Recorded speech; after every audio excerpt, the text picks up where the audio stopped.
were dancing over here. Were you really? Conducting the orchestra. Wow. It's a heavy intro. Welcome, Earthlings. My name is Planet Mitch, and this is episode number 9 of the brand new Planet 5D podcast. And we have a really special multimedia star today, Tony Toscano. We're going to talk to Tony a little bit later. First, I have to do my promo.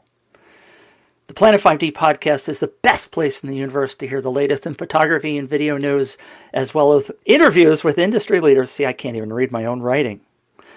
I can't either. It's because you don't see it. Barry Anderson and I, one of the co-hosts of the Planet 5D podcast, who unfortunately isn't here today, but he and I are starting our tour next weekend, so it's getting really close, and I'm getting really nervous. We're going to tour the country, the United States and Canada, and you can find out all about that at DSLRdynamics.com. My co-host, Pamela Ann Barry, is here.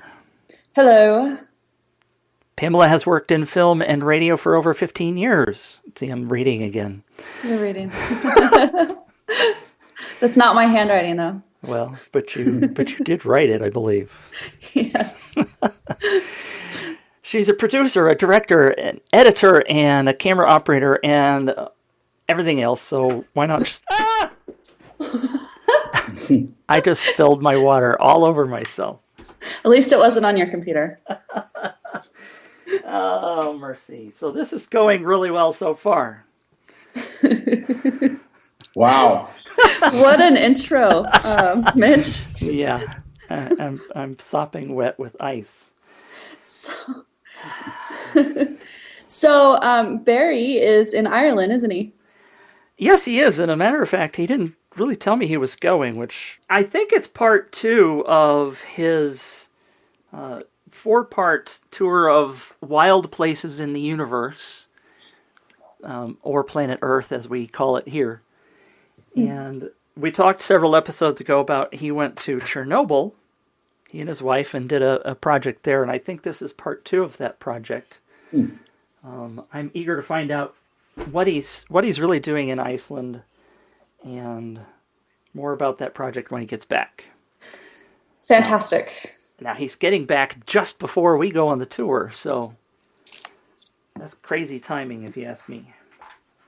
You know, there's been a lot of controversy this last week in the photo world. Oh, no, really? I know, there's never controversy at all, ever. About what? Well, as you know, iPhones are the most popular camera in the world, and Adobe decided to update their Adobe Express.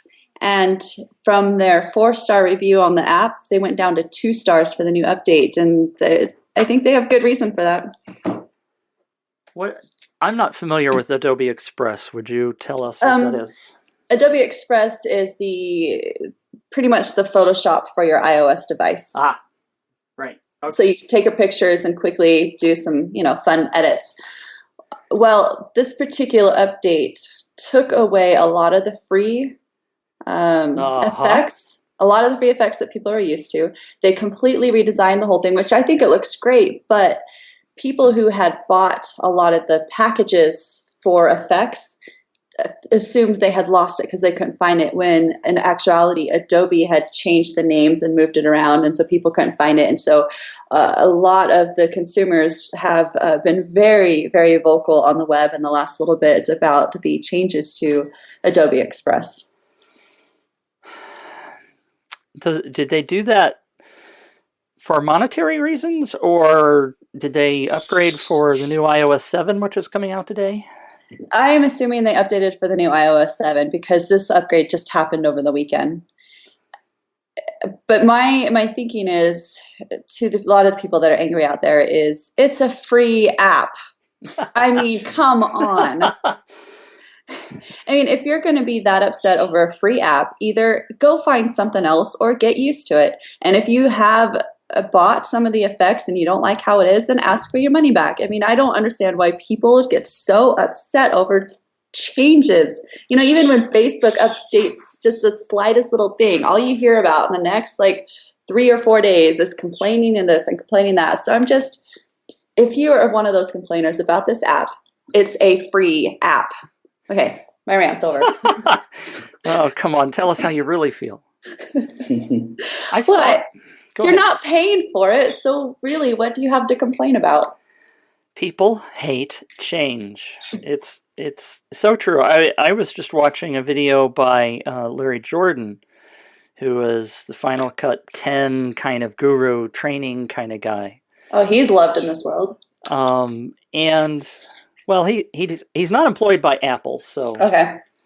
let's be clear about that. But the biggest rant about Final Cut 10 was that it was such a major change, and this video is really interesting because he talks a lot about change and how people really hate it, and he thinks Final Cut 10 is going to be really cool now that it's doing most of the things people complained about 2 years ago. But well, that's true, but this is where I'm gonna say when Final Cut 10 came out, I was certified Final Cut 7. I was a Final Cut 7. That was my go-to. When Final Cut 10 came out, I don't mind change. In fact, I embrace change, but that was too much for me to handle because I couldn't do what I was able to do in the past, and I was a paid customer, so that was the big difference. And Tony's got some stuff, but you have some feelings about Final Cut 10. I think it's just horrible. And Tony is another one of those. It haunts my dreams. It's really bad retro planning on their part. It's cumbersome. Why do you have to relearn a program? It should be ultimately easier, and that's why I use Premiere when I edit. you really need to watch the video that I'm talking about. Maybe I'll put a link in the show notes about what Larry Jordan says about the changes. Now, he's a Final Cut 10 fanatic, honestly, but he's also used many of the other programs like Avid and Premiere. Mm-hmm. But he's of the opinion that the user interface is so much faster once you learn it, and granted, there's a learning curve. People are now starting to come back to Final Cut 10, if I can say it that way. But because of the fact that people are cutting faster, they're more productive, and therefore it's worth the time to learn the changes. But Are we talking about professionals? Or yes, absolutely, professionals. And he mentioned several major TV shows that have embraced Final Cut 10 and are making inroads in terms of their workflow. Anyway, didn't mean to hijack the entire show to talk about Final Cut 10 and ranting there, but no, we're talking about change, and change is hard. And yes, that was a huge change, and the difference was you have paid customers who were so used to one thing as a paid customer, and then it just turned their world upside down, and that's rough for people to take. It is, absolutely. All right, so let's introduce our guest now that he's been here and 5 minutes, 10 minutes into the show, and he's speaking, but nobody knows who Tony Toscano is. I think we should keep it that way. No, I'm just kidding. Well, Tony's new to me, so I looked up a little bio and found out that Tony is a nationally recognized movie critic and film historian, which is very interesting. Mm-hmm. You've been reviewing films for nearly 30 years, which puts you up there in my age bracket, which I'm proud of. Way to go, boy. Yeah, thank you. It says you've lived in California and are now based in Salt Lake City, which is why you're there with Pamela.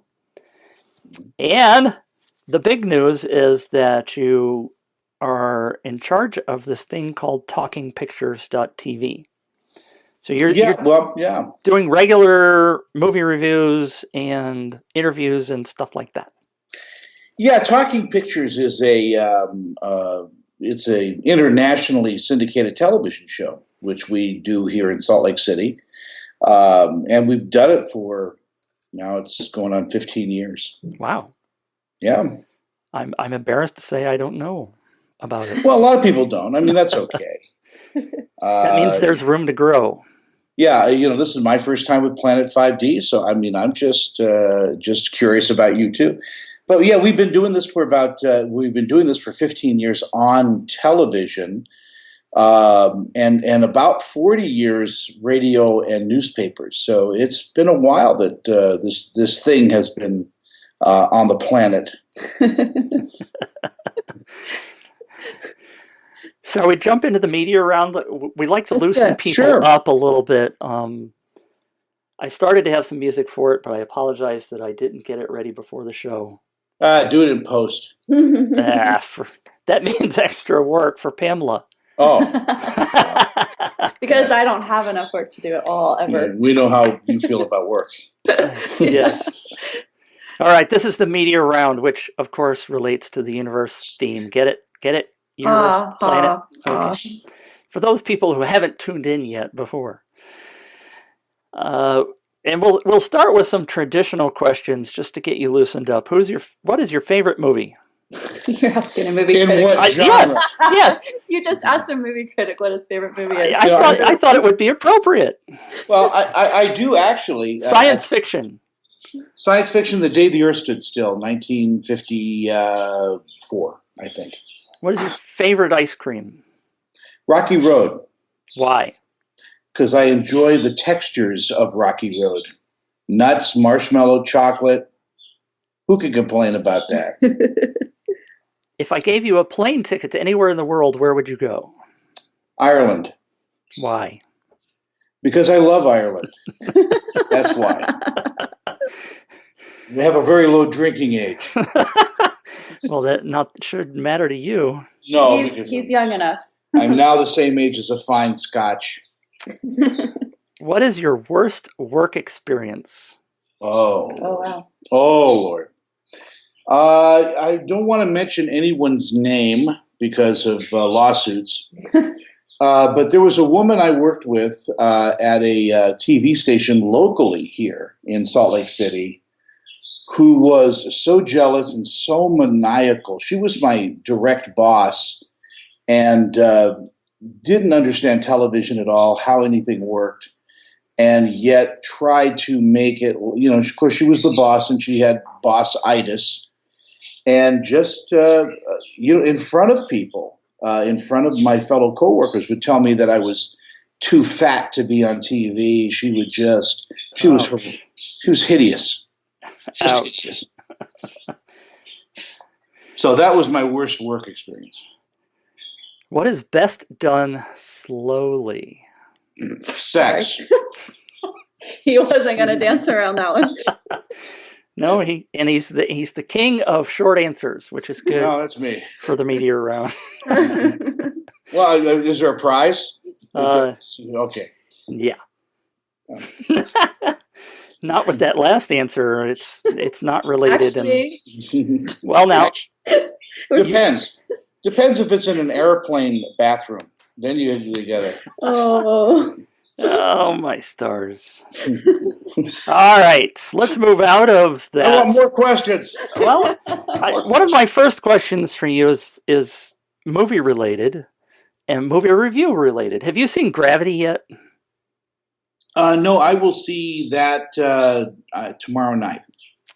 Oh, I'm really excited to see that one. James Cameron has said this. He of course, he has seen it.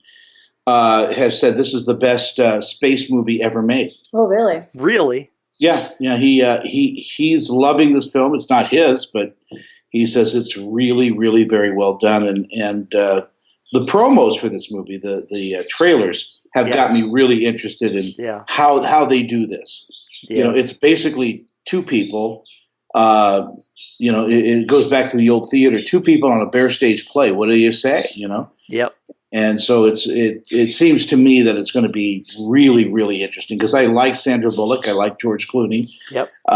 So I'm hoping it's a good movie. I'm glad to hear that because I've seen the trailers too, and I've been a space buff, obviously with the podcast and the universe and all this planet stuff. But I've been a space buff since I was a little itty bitty kid growing up in Florida. So it just reeks of excitement for me. So I'm really excited. Well, and it's the kind of science fiction that maybe you and I kind of can share because it's like a Ray Bradbury story, right, or an Asimov story, rather than visiting other planets. It has to do with survival and the human condition. Yep. I one time interviewed Ray Bradbury. He was a dear friend of mine, and he writes two kinds of stories. I mean, really, and we laughed about this. One story is things that could happen in Iowa, and the other story is things that could happen in Iowa if Iowa was on Mars. That is the perfect explanation I have ever heard. Yeah, It is. It really is, especially coming from the guy that did it. Yeah. that did it. Yeah. Yeah. How many movies do you get to see in a week? Between, well, maybe 3 to 6, depending on the week.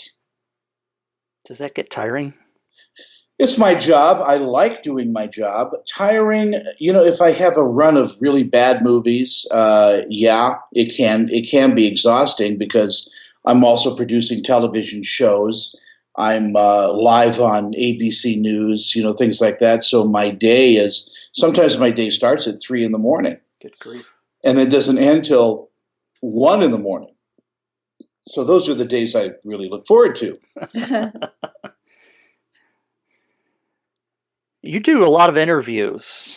I do. As well. Do you ever get nervous before interviews? Very rarely, and it's usually because of childhood issues. Like Julie Andrews was a very nervous interview for me because, that was Mary Poppins. You don't want to screw Mary Poppins, So, but she was delightful. The first 2 or 3 seconds, just like anything else. I mean, even with your interviews. I mean, the first couple of minutes, it's all just getting to know the other person, and right. and then you relax a little bit. With the type of interviews I do, I don't have the luxury of having a 40-minute interview with somebody. Sometimes it's only 5 minutes. Right. And so, that 10 seconds, you've got to be able to relax and get to know the other person. But generally, nerves come from that 8-year-old fan in me, the little kid that's a fan of whoever these people are. That makes perfect sense. Yeah. Do you have time to do research before all of them, or do you go? I do. I research, and then what I do is my thing is I don't go in with notes of any kind. I don't have little papers in front of me when I do these interviews. I will read, try to memorize everything I possibly can, throw the notes out, and go in cold. And the reason I do that is because I want a conversation rather than a question and answer period. Right. And it becomes more of a conversation that way. Well, and you're the type of person, because I know you personally, and that when you talk to people, you have such a warm energy about you that people have this ease, like their shoulders relax, they smile, and I think that's what makes your interviews not only interesting to watch, but relatable and attention captivating. I've actually made very dear friends in this by doing interviews. I've had actors and actresses want to continue our conversation over lunch and things like that, which drives the other interviewers crazy because why does he get to go with Angelina Jolie? Why is he so special? Yeah. Well, and with Angelina, I should back that up because I've known her father, John, for 30 years, and so I've known Angelina since she was like a little kid. Name dropper. And I like dropping names. I was getting to the point of other than Brad Pitt, I think I'm the only human being that can kiss Angelina Jolie in public. Wow. So, yeah. But if you see Tony, if you meet him in person, you will completely understand why that these people, not just actors, but people in general, people around us are so loving of Tony. We had a great conversation with Angie yesterday, a mutual friend of ours, and we were just gushing over you, like just how blessed we are to have you. And I smell great. He does look like a big teddy bear too, doesn't he? I am a big teddy bear. I smell like vanilla cookies, which is what ladies like. There you go. There's another tip. I got to write that one down. Smell like vanilla cookies if all possible. Girls smell like bacon, guys. Listen. I heard that. Yeah, if you have a little bacon. Well, we have many of our listeners, at least the 3 that I know we have, tend to do on-camera interviews, like the talking heads, and the corporate interviews and stuff like that.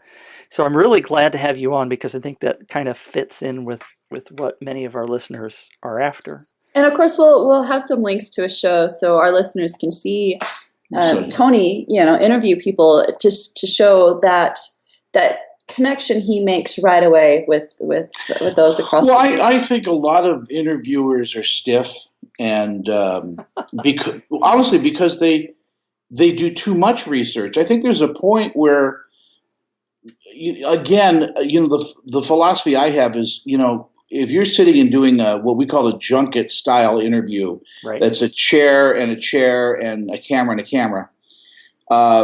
Pretend you're on a train with that person and you have 5 minutes, you need to get to know all about him in 5 minutes, and that's really kind of what I try to do. And you joke and you have a good time and you try to make them feel comfortable. But all that comes out as really great interview tactic, because once their walls are down, they start revealing things about themselves that they don't reveal to the other interviewers, your competition, basically. So that's kind of the secret of what I do. And I'm not at all nervous when it comes to asking questions. It's how you form that question. You do not want to be adversarial. Right. You do not want to be, one of the paparazzi, that type of thing, shouting out things.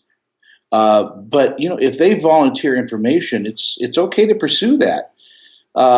The trick is to get them to volunteer that, and so that takes a little bit of wisdom and time to learn. That's sort of like the Columbo theory of interviewing, isn't it? Once they say something, you pick up on one word. Yeah. Peter Falk was great at that as Columbo. Yeah. One more thing. Now let me ask you this. That's very good. What comes to mind is this. I used to do voices on cartoons years ago. So did you really? Yeah, my aunt is June Foray, the famous voice actress. She was Rocky and Bullwinkle. She was really? I come from a voice family. But when you do that type of interviewing, it kind of surprises them because they think you're done, and then you turn around with that one more thing, and then they respond to that. Sometimes they laugh, For our younger listeners, go back and look at some of those old Columbo episodes. I mean, I grew up on Columbo, so I think that's hilarious. But and that character should be rediscovered. Peter Falk did such a great, iconic job of Columbo, but I think there could be maybe room for a Columbo reboot. Ooh, I like that. Sounds like a great idea. Let's start it. Yeah, well, we don't have anything to do. Go ahead, Pamela. Now, Tony, what are some of the projects you're currently working on right now? Wow, I know, right? We only have 15 or so more minutes. Okay. Well, boy, I do such with television, I do such a lot of stuff. I mean, of course, I'm continuing working on Talking Pictures, which we just got picked up in. We're in all major cities around the country, but we just got picked up in Amarillo, Texas, which I'm really kind of happy about. KVII in Amarillo is now picking us up. We're syndicated all over the world. Why does that make you happy? Because there's a story behind this. There really isn't. It's just like Amarillo sounds so nice to be there. And then we're on Voice of America. We entertain our troops all over the world with that. And I just I had to dance around this a little bit because it's kind of a weird announcement, but I've been friends for a long time with this Anne Serling, who's Rod Serling's daughter, mm-hmm. and we are now just talking about a reboot of that iconic TV show that Rod hosted. Really? I can't see. I'm dancing around because if I mention too much, then it might not happen. But this will be something for like Netflix or Hulu that we've been working on, and there's a green light for us awesome. to do this thing. But we don't want to go back, and we don't want to redo any old stories.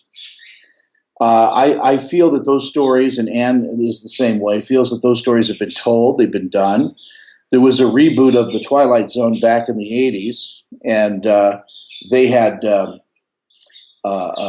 actually redone a lot of the old episodes, and they kind of, it's been diluted, a little bit. So we've been talking about coming out with something a little newer, a little bit more for this century, and investigating some new writers and things like that. So we're at the beginning of putting all this together. Again, naming the series and all of that. There's a question of who owns the title, and I think CBS actually has that. So there's a lot of work we have to do, but we will put out a call for brand new writers, and this is something that Gene Roddenberry had taught me with Star Trek. Is he had open submissions. He didn't use staff writers for most of their run in Star Trek, The Next Generation, Voyager, and Deep Space Nine. Those were open calls. Really? Yeah, and you as a regular person could sit down, as long as you knew the format. You could send a script in with a cover letter, and they would read it. And of course you had to sign a contract saying that they had to have it for a year and this and that. But people would submit, and a lot of people got their start with Star Trek. In the writing biz, as no one calls it. So as we're plotting and planning this next step, we are looking at that. We're looking at some interesting things and how to shoot, because shooting now has gotten very inexpensive. And this goes back to our original conversation at the beginning. Is the cameras now are not $60,000, $70,000 cameras. I mean, you could shoot a television show with a $1,500 camera if you have the right editing system. It's all about filters. It's all about knowing all the tweaks and twerks of your editing program. Well, and lenses make a big difference on those cameras as well. Yeah, and I shoot with a Canon right now. It's a nice camera. It's a very inexpensive camera. I pull the chip out, plug it into my computer, download the raw footage, and edit. Sound is as important as video. So I think if you have good people working with you, the crews have become minimal. You have one or two editors now instead we used to have 6 or 7. It's become a little bit more compressed, but that doesn't mean that the output, the final product is bad. In fact, I think it's gotten better. Well, and we still have the creative process that we're utilizing as we make our stuff. Yeah, and because the cameras aren't so bulky and you don't have so much to worry about film problems and things like that, I think you could afford to shoot 2 or 3 takes or 4 takes on something, or you can have 2 cameras and do your reverse shot while you're shooting. Right. So there's a lot that comes to the game, doing something now as opposed to 10 or even 15 years ago, when it was still really expensive to do this sort of thing.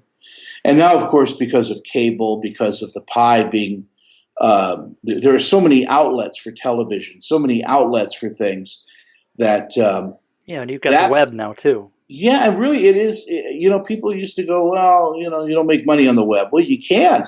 Sure. If you have sponsors, if you know what you're doing and all of that, you can have a web series.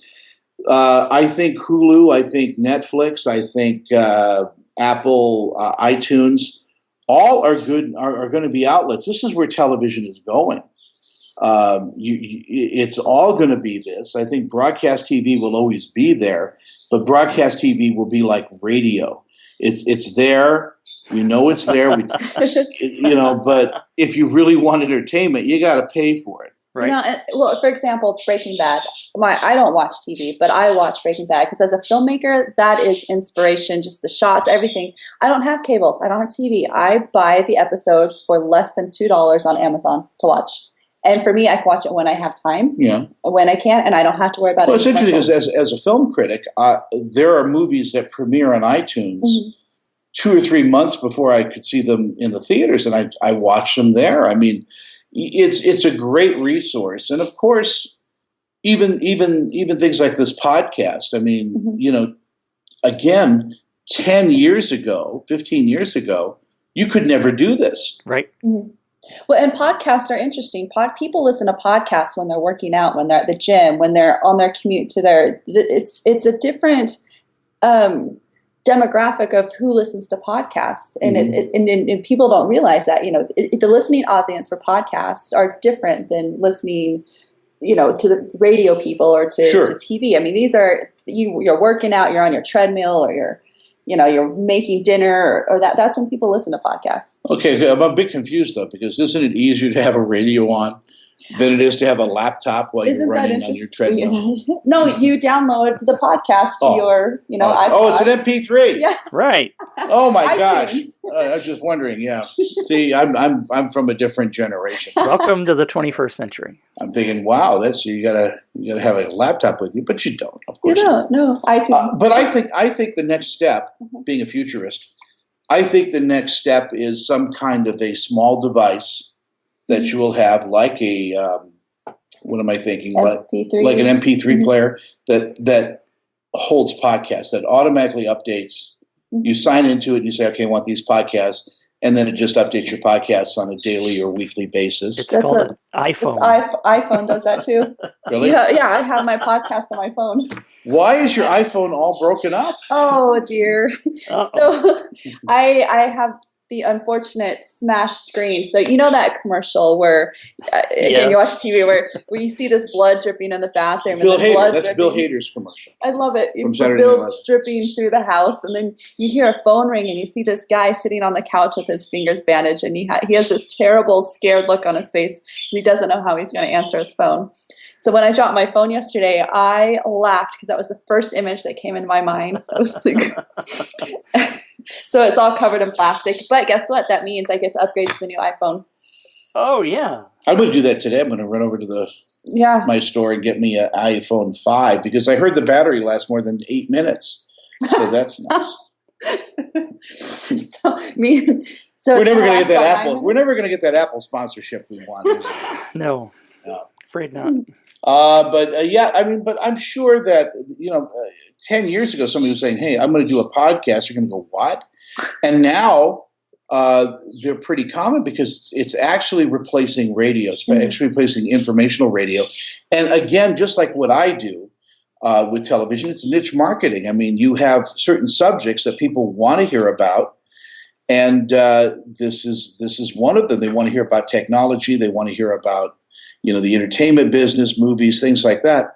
And people will subscribe. I mean, aren't you the number 5? Or that's my other podcast. Yeah. Really? Oh, yeah. Oh. Sorry. Yeah. I produce a couple podcasts. This is the newer one. Oh, I'm sorry. I didn't know. No, it's okay. No, Photo Focus. It's good friends of ours, Rich Harrington. We were top 20 this week. Now Tony doesn't want to be on anymore. That other podcast. No, but I mean, you have a more accurate rating system, is what I'm getting to. Oh yeah. Than the Nielsen's ever have been. You know exactly how many people are downloading you and all of that. So I mean, it really is more important for advertisers to know that, and know that they can advertise to a niche here. Absolutely. And so I think that's what you need to go after. Well, and the other podcast is strictly photography. It's just photography. That's it. Nudie pictures? That's absolutely. Would you do a nude picture of me? Oh no. Because I think my stretch marks spell out obscenities. Can you Photoshop them out? Because that is something you could do. I'm so glad this is an audio because I am blushing bright red over here. I'm doing the shirtless. Oh, yes. Tony. Like standing next to Ed Asner. It's and there's that answer to that earlier question, what is best done slowly? Yeah, exactly. Well, you see, but you couldn't get away with this if we did this on Skype or something like that because it's radio of the mind. It's theater of the mind, and that's what people love is is you give them a picture like we just did. Of course, I'm sitting here with a tuxedo on. I have no concept of what nakedness is. And it's because he's always wearing a tuxedo. It's what you perceive as an audience, and I think that's the beauty of podcasting, and it makes it fun. It also makes it something that people will listen to. And I think the one thing that most of the podcasts that I listen to are very much like what you were talking about before, in that they're conversational instead of being formal shows. They're conversational. I get a little upset with the unstructuredness of some of them. Yeah. Because some weeks they're 45 minutes, some weeks they're 22 minutes. That I think needs to be a little bit more professionalized. You should have a 60-minute or a 45-minute, whatever it is, but keep it consistent. We're in trouble, Pamela. We've been really consistent, actually.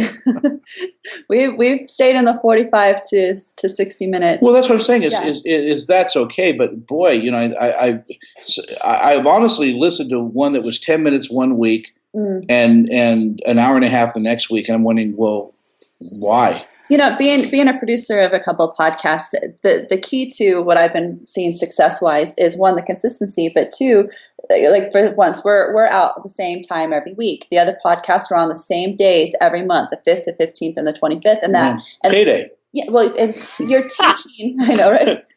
You're teaching the audience what to expect, and again, like you said, like we said earlier, they don't like change. So if you keep that consistent and regular, they get used to that, and that's what they expect, and that's what they want. Wow! So you're teaching them what they want. So, Mitch, what made you want to do a podcast like this? I started out. I've done several different iterations of this. Actually, I started out wanting to be. I wanted to be more visual. The first generation of the Planet 5D podcast was actually live interviews that I did via Skype with a video camera on both ends. Yeah. And I actually had a live audience that was able to ask questions, which I thought, and I at some point want to go back to that because I really enjoyed it. But it was a bear to try to do as a solo person because I was trying to ask questions, keep the guest going, plus reading the chat room with people contributing questions.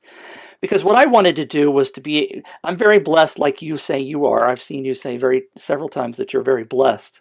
Mm-hmm. And I get to talk to some amazing people like you. And I want to extend that to the people that don't get that opportunity, which is why I wanted to have the chat room on the side so that people could chime in and say, well, I would like to ask, Shane Hurlbut, the director of photography, a question. Sure, yeah. And the average Joe never got to do that. And I really enjoyed doing those shows, but it was a real bear to try to produce, especially when I'd never done anything like that before. And I was accused, and I sort of took it personally, but I was accused of, well, Mitch is, he's joking too much, or he's not a professional, or this or that. And well, Mitch, just brainstorming out loud, we now have the technology of doing these Google Plus Hangouts, or we can schedule something like this outside of our podcast and have someone like Shane on with us in front of the camera on Google Plus with the audience asking questions. I mean, we can easily do this now and on an easier and more fun, exciting level. So the technology is there. Let's do this. It'll be fun. I know it's there, and especially now that I have you that's going to help me out. That was the biggest problem, was that it was so hard to do all by myself. And it came across as awkward because I would pause to read questions off of the chat room, and if I'd had a producer or something. But anyway, so the second part of that, to answer your question, Tony, and I'm being long-winded, was that I needed, because people didn't know me, several of the other people in the industry are often interviewed. They get on other podcasts and stuff. So I wanted people to start seeing me as a personality, as opposed to it just being a blog of text.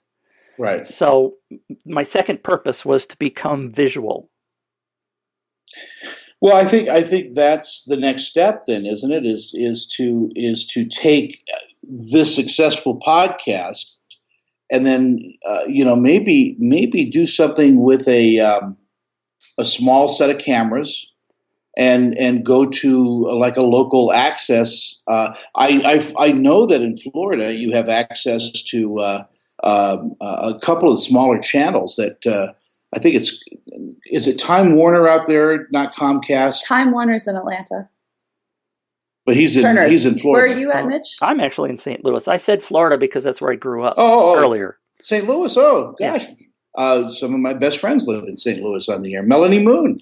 I'm going to say hi to her. Hi, Melanie.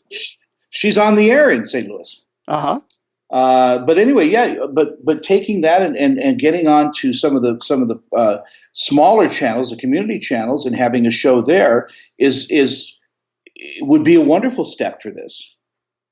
Yeah, that'd be awesome. I'll do it. I'll work with you on it. Great. Yeah, I'll be out there. Well, go ahead. Do you have another question? Because yeah, I know. We went. I just want to. I wanted to ask. I want to talk all day. I know. I'd love to talk all day. Pamela wants to go. In regard to the personality question, I know your personality is very lively. What do you advise people starting out? Should they just simply act as professionally as they possibly can? Or should they let their personality show through? And if they don't have a goofy personality, should they create one? No, I don't think you need to play a role because that people see right through that. I think you need to be yourself, but temper that with courtesy, common sense. And common sense. Thank you. Here's one of the big things that I see is when you're interviewing somebody, shut up. Ask your question, let them answer. Don't interrupt. That's like the first thing you learn, and then sit and watch your interviews with a real objective eye. Don't go, look at what you're wearing. Look at the crumple of your clothes. Look at the shadows on your face. Look at everything. And then also do the interview again, rerun it without video and listen to it. Because if it can't play on radio, if it can't play on a podcast, it can't play on television. It's really that simple because audio is as important as video.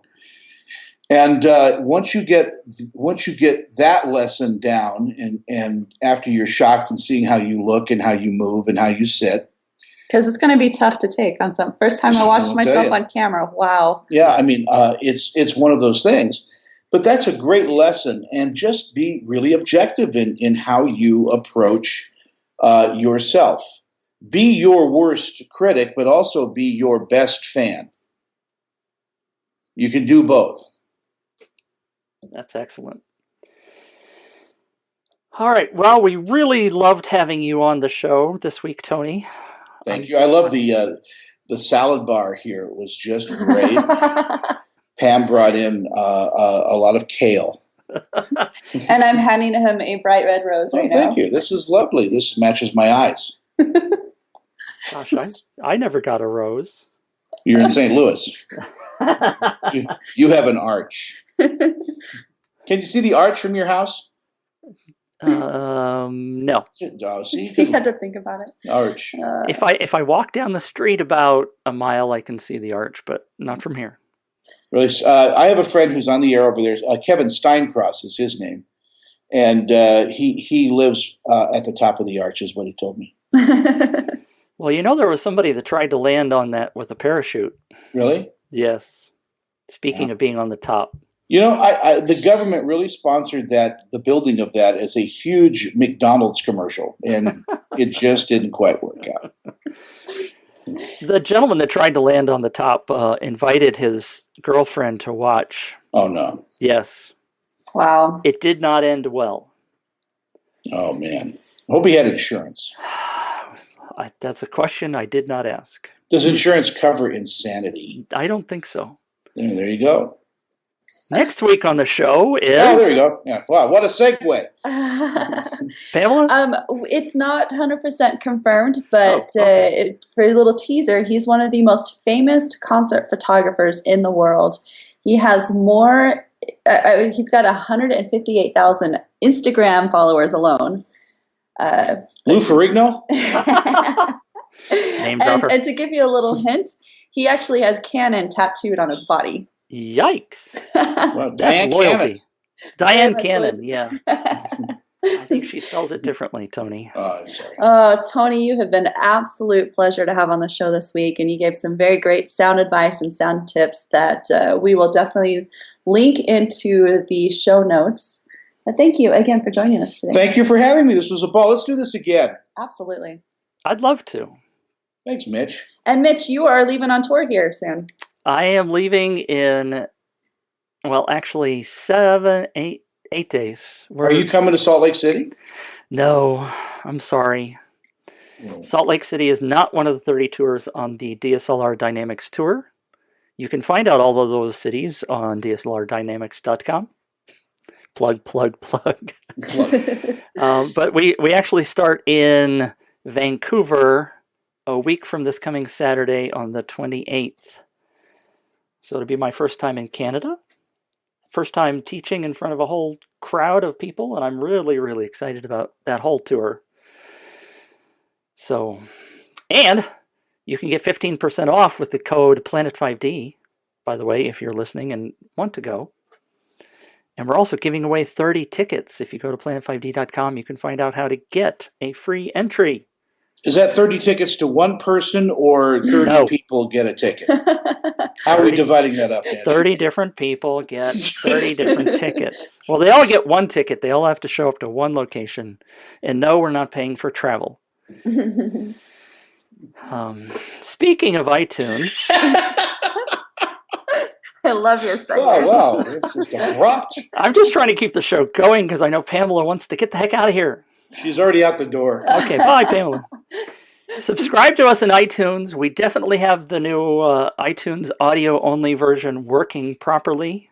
It was broken before, so if you go to iTunes and just search for Planet 5D and look for the audio-only version that will have the latest version of this podcast, please make sure to give us a rating and give us feedback. If you want to send me some ideas, send them to planetmitch@planet5d.com.